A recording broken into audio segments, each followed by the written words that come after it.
ETF index mutual funds నేర్చుకుని stock మార్కెట్లో రాణించాలనుకుంటున్నారా? వెంటనే ఈ నెంబర్కి కాల్ చేయండి.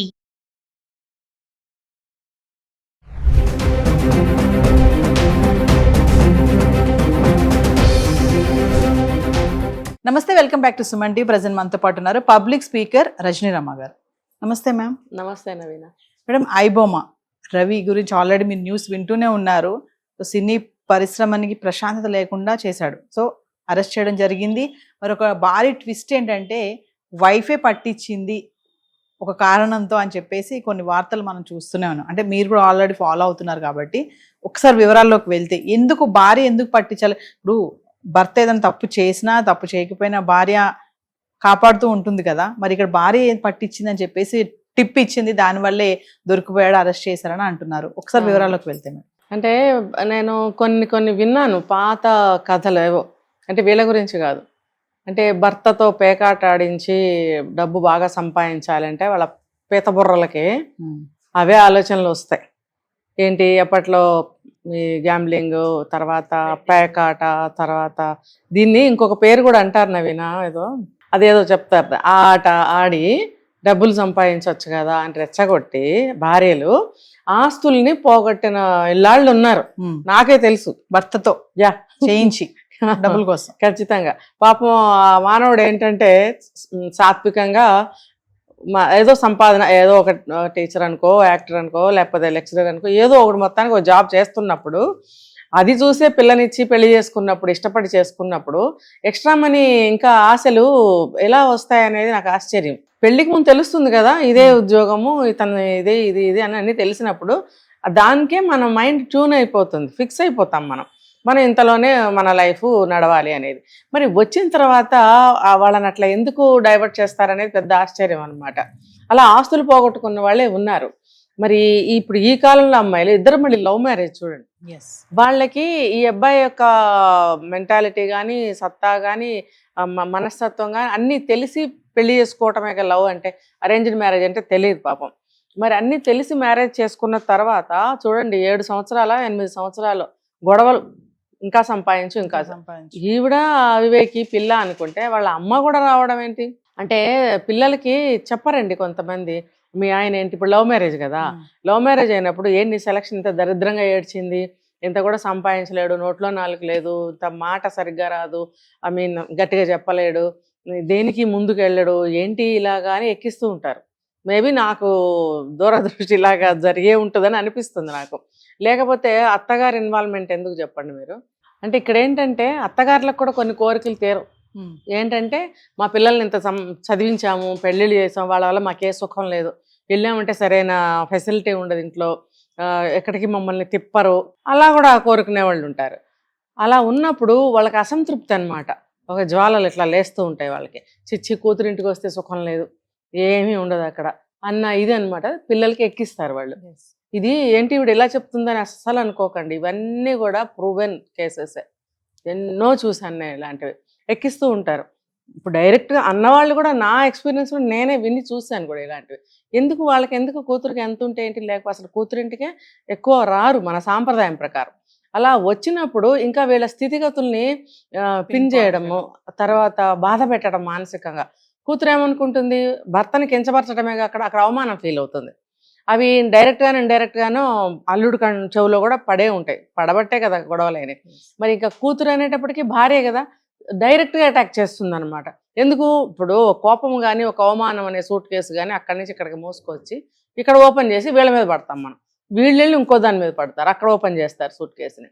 ఇప్పుడు ఇతని పరిస్థితి అలాగే అయింది. భార్య అనేది భర్త మీద అటాక్ చేసింది. అటాక్ అంటే ఇదే, నువ్వేం సంపాదించవు, నీ వల్ల కాదు, నీకు చేత కాదు, నిన్ను పొరపాటున ప్రేమించాను, నీ బుద్ధి తెలియక, నీ మనస్తత్వం తెలియక, నువ్వు ఇంత ఆడెంగోడు అని తెలియక, నీకేమీ చేత కాదు, చిచ్చి అని మొదలు పెడుతుంది అనమాట. కోట్లు సంపాదించినా కూడా నాకు నీతో ఉండలేను నేనని చెప్పేసి వెళ్ళిపోయింది అని చెప్పేసి అని అంటున్నారు. అంటే ఏంటి మరి డబ్బు కోసమే కదా. మరి ఇప్పుడు అతను దిగింది అది ఏ సిచ్యువేషన్ లో అయి ఉంటుంది అని అంటే, ఏమో లాస్ట్ డేస్ లో ఏమన్నా అన్నాడేమో సంపాదిస్తాను ఆగు అని. అయితే ఇది మొదలుపెట్టి కూడా ఒక 3 years అయిందని అంటున్నారు కదా. 3 years బ్యాకే వీళ్ళు డివోర్స్ అయిపోయిందని కూడా చెప్తున్నారు. మరి ప్రజెంట్ ఏమో మళ్ళీ డివోర్స్ కేసు కోసమే అతను అక్కడి నుంచి ఇక్కడికి వచ్చాడు ఇండియా అని చెప్తున్నారు. ఏదనేది మనకి నెక్స్ట్ అప్డేట్లో అని తెలుస్తుంది. అయితే ఇతను నేను సంపాదిస్తానని ఎందుకు అనాలి చెప్పండి ఇక్కడ. ఇది ఇక్కడ పెద్ద తప్పు ఇక్కడ. అరే నాది ఇంతే సంపాదన అని నీకు తెలుసు, మనం ప్రేమించుకునే పెళ్లి చేసుకున్నాము, నా ఉద్యోగం ఏంటో తెలుసు, నేనేంటో తెలుసు, నా స్థితిగతులు ఏంటో నీకు తెలుసు, అయినప్పుడు నేను ఇంకా మళ్ళీ ఎందుకు సంపాదించాలి అని ఇతను అని ఉండాల్సింది. కానీ ఏదో జరిగింది వాళ్ళ మధ్యన, నేను సంపాదిస్తాను, నేను ప్రయత్నిస్తాను అనడము, ఆమె ఇంకా ఇంకా ఇద్దరి మధ్యన గొడవలు అలా అలా పెరగడం, డివోర్స్ దాకా రావడం. అంటే ఇప్పుడు అక్కడ చూడండి, ఒక గొడవ జరిగినప్పుడు మనం ఎప్పుడు కూడా ఒక పాయింట్ మీద జరగదు గొడవ. అసలు మెయిన్ పాయింట్ ఒకటి ఉంటే పక్క నుంచి ఎన్నో సైడ్ బ్రాంచెస్ వచ్చేస్తాయి.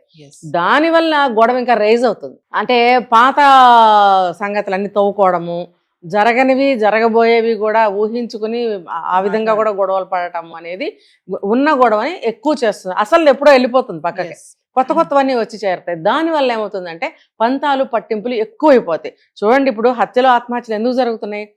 ఇలా పంతాలు పట్టింపులు, ఆవేశాలు, అవమానాలు పెరిగిపోవడం వల్ల వాళ్ళ ఫ్రస్ట్రేషన్కి గురై ఆవేశంలో అలా చేసుకుంటున్నారు. అసలు ఎప్పుడో అసలు చిన్న పాయింట్ ఉంటుంది, చిన్న విషయం కారణం అది, దాన్ని ఎప్పుడో మర్చిపోతారు. మర్చిపోయి వీటిల్లోకి వచ్చేస్తారనమాట. ఇక్కడ కూడా అలాంటిది జరిగి ఆవేశంతో డివోర్స్ అయిపోయింది వాళ్ళకి. మేబీ అయిపోయిందో, ఆ డివోర్స్ కోసం అప్లై చేసుకున్నారో, వాట్ ఎవర్ జరిగినప్పుడు ఇప్పుడు ఆవిడకి కక్ష అనమాట. నేను డివోర్స్ తీసుకుందామని డిసైడ్ అయిన తర్వాత ఇతను ఇంత డబ్బు సంపాదించాడు అంటే అనుకుని ఉంటారు కదా, ఎన్నో మాటలు అనుకుని ఉంటారు, ఇద్దరు ఎన్నో అవమానాలు చేసుకుని ఉంటారు. ఇదంతా అయిన తర్వాత, డివోర్స్ తీసుకుందాం డిసైడ్ అయిన తర్వాత ఇతను డబ్బు సంపాదించడం మొదలుపెట్టాడు.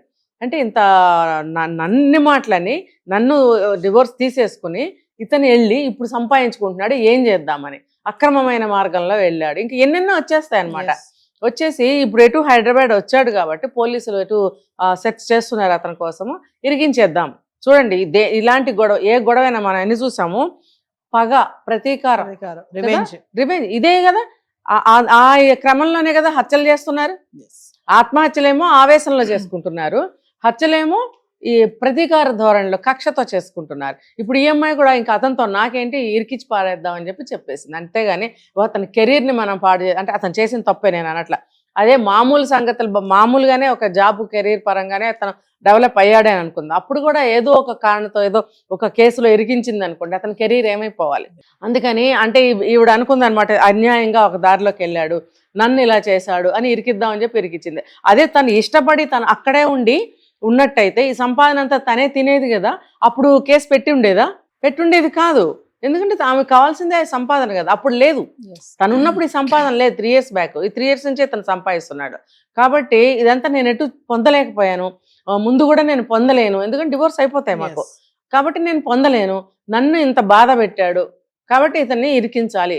రెండో సైడ్ ఏంటంటే ఇది సంఘ విద్రోహ చర్య కాబట్టి ఇది ఇలా కూడా ఇరికించడం నాకు గొప్ప పేరు వస్తుంది అని అనుకుంది. అంటే వారిని సాటిస్ఫై చేయడానికి భర్తలు ఇంకా ఏమైనా చేస్తున్నారండి కొంతమంది. ఇప్పుడు ఇలాంటి వాళ్ళు ఉన్నప్పుడు అవును, మనకు ప్రతిదానికి ఇలా చెప్తున్నాను అనుకోండి. కార్తీక పురాణంలో కూడా ఒక కథ ఉంది, డబ్బు బాగా సంపాదన కోసము భర్తను దొంగతనాలకి ఉసిగొల్పిందని భార్య అనేది కూడా ఉంది. అంటే నేను ఇందాక కూడా చెప్పాను, బాగా డబ్బు సంపాదించమని చెప్పి గంబ్లింగ్ సైడ్ పంపించిన భార్యలు ఉన్నారు, దొంగతనాలకు పంపించిన వాళ్ళు ఉన్నారు. మరి అక్రమమైన మార్గంలో సంపాదన అనేది ఎప్పటికైనా కేసులు అవుతాయి, అవ్వకుండా అనేది ఉండదు. సో ఈవిడ అనుకుంది ఈ సైడ్ నుంచి నేను మంచి చేస్తున్నాను సమాజానికి అని. పోనీ ఒకవైపు మంచిగా చేసింది అనుకోండి, అతను చేసింది కూడా నేరమే. ఇప్పుడు నిర్మాతలు ఎన్నో డబ్బులు పెట్టి ఎంతో మందికో శాలరీస్ ఇచ్చి ఎక్కడెక్కడికో వెళ్ళి షూట్స్ చేసి చాలా కష్టపడతారు, కొన్ని కోట్లు, 100 కోట్ల మీద. అయినప్పుడు ఇలా దొంగ గనక పక్క కన్నం పెట్టేసి దాంట్లోకి దూరిపోయి లాక్కెళ్ళిపోతే ఎలా ఉంటుందో, ఇది అలాంటిది అనమాట. క్రైమ్. అందరూ అతన్ని ఇప్పుడు బాగా ట్రోల్ చేస్తున్నారు మేడం, చాలా మంచి వ్యక్తి అయి ఉండొచ్చు, మధ్య తరగతి వాళ్ళకి మెయిల్ చేశాడు. అవును, కాబట్టి ఎక్కడో అంటే మనం మాట్లాడుకున్న ఈ వైఫ్ అండ్ హస్బెండ్ గొడవ ఎక్కడో తప్పు చేస్తాడు, ఎంత తెలివైనోడైనా ఒక ఎమోషనల్ కనెక్టివిటీలో ఒక మిస్టేక్ చేశాడు, అందుకే దొరికిపోయాడు అని చెప్పి. కానీ మీరు అన్నది రైట్ పాయింట్, అతను ఇంటెలిజెంట్ కాదని అనట్ల, ఆ తెలివితేటల్ని తను ఇంకొక వైపు ఉపయోగించినట్టయితే బాగుండేది. పక్కదారిలో ఎలా సంపాదించాలా, ఈజీ మనీ ఆలోచించడం వల్ల ఈ తప్పు చేయగలిగాడు అతన్ని. అదే చెప్తున్నా, మనము ఆడవాళ్ళం కూడా కొన్ని విషయాలకి పదే భర్తల్ని ఇది చేయకూడదు, ప్రెషర్ పెట్టకూడదు. ఇప్పుడు మనకి ముందే తెలుస్తుంది, మనం కూడా సంపాదిస్తే ఓకే, ఇద్దరం కలిసి ముందుకెళ్తుంది. ఇల్లు ఒక్కడే సంపాదిస్తున్నాడు, నేనేం ఉద్యోగం చేయను, మాకు ఈ మ్యాచ్ ఇష్టమైంది, లవ్వో అరేంజ్డో పెళ్లి చేసుకున్నాం అన్నప్పుడు దానికి పరిమితమై ఉండాలి ఆలోచనలు కానీ కోరికలు కానీ ఏదైనా కూడా. దాంట్లోనే బ్రతకడానికి అలవాటు పడాలి. అత్యాశ దేనికి చెప్పండి? పెరుగుట విరుగుడు కొరకే అన్నాడు. ఆశ దురాశ దుఃఖంనకు చేట అన్నారు. మరి అలాంటప్పుడు అంత అత్యాశ పెట్టుకుంటే ఇప్పుడు నిజంగా వాళ్ళిద్దరు బంధం బాగుంది అనుకోండి, అప్పుడు అతను జైలు పాలైతే ఈవిడ పిల్లల పరిస్థితి ఏమయ్యేది? పిల్లలు ఉన్నారో తెలియదు మనకి. ఒకవేళ ఉంటే, ఇప్పుడు లేకపోయినా సరే ఇద్దరు బాండ్ బాగున్నప్పుడు తన జీవితం ఏమైపోయిండేది తర్వాత? కాబట్టి అసలు ఆ పక్కదారిలో మనం ఈజీ మనీ సంపాదిద్దామని ఎవరు కూడా అనుకోకూడదు. ఇప్పుడు ఏ రోజుకైనా పట్టుబడతామా లేదా చెప్పండి? ఇప్పుడు వాళ్ళైనా ఊరుకుంటారా? మేము ఎంత కష్టపడి మూవీస్ తీస్తున్నాము, మాకు అన్ని లాస్లో నడుస్తున్నాయి ఇతని వల్ల అన్నప్పుడు వాళ్ళు కక్ష కట్టరా? పైగా ఇతను సవాల్ విసిరాడు, పట్టుకోండి ఎక్కడున్నా చూద్దామని చెప్పి. అలా అంటే కుదరదు కదా. ఇప్పుడు వీళ్ళు ఎక్కడెక్కడో ఉండి ఫారినర్స్ ఎవరెవరో ఈ యూట్యూబ్స్ వేరే బోర్డు నడిపే వాళ్ళు ఉన్నారు, వాళ్ళని పట్టుకోవడం మనకి సాధ్యం కాదు, మనకు అవసరం కూడా లేదు. ఇతను ఆ ఆలోచనలతోటి నన్ను పట్టుకోండి చూద్దామంటే నిన్ను పట్టుకోవడం సేవు, నువ్వు ఇక్కడ అబ్బాయివే కదా, ఏదో ఒక రోజున ఎలాగోలా పడతావు. ఎందుకంటే నష్టం ఇక్కడ జరుగుతుంది. ఇక్కడ జరిగినప్పుడు కాపు కాసే ఉంచుతారు. ఇప్పుడు ఎయిర్పోర్ట్స్లో కూడా అన్నిటిలో ఇన్ఫర్మేషన్ పెట్టేసి ఉంచుతారు, అతన్ని దొరికితే చాలా అరెస్ట్ చేయమని చెప్పి. 1000 కళ్ళతో ఎదురు చూస్తున్నప్పుడు ఎందుకు పట్టుకోరు? దట్టు ఇన్ఫర్మేషన్ వచ్చింది కదా భార్య నుంచి, అక్కడ క్షణంలో పట్టుకుంటారు, దిగటమే పట్టేసుకుంటారు. వెరీ ఈజీ అనమాట. అయితే ఇక్కడ జరిగింది 2 పొరపాట్లు ఏంటంటే, ఈమె ఆవేశానికి పోయి డివోర్స్ తీసుకోవడానికి వీళ్ళు సిద్ధపడటము.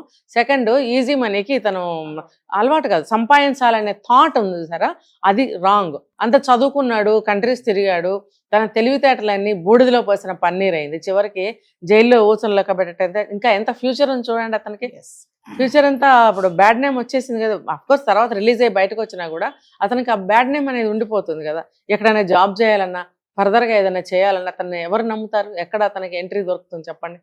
కాబట్టి ఇలాంటి ఎప్పుడైనా ఎవరైనా కూడా తప్పుదోవలో అవమానాలు జరిగాయి కాబట్టి నేను ఇలా వెళ్ళానంటే అవమానం అతను ప్రేరేపించింది. ఎంత అవమానం ఇది ఒక ఏమంటారంటే ఒక గుణపాఠం అందరికీ.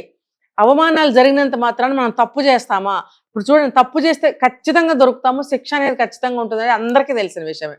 అందుకని మనం రెచ్చిపోయి దాన్ని కమిట్ అవ్వాల్సిన అవసరం లేదు. జాగ్రత్తగా ఆలోచించి తెలివితేటలని మనం ఎలా ఉపయోగించి ఎలా డబ్బు సంపాదించాలని ఆలోచించాలి. Thank you.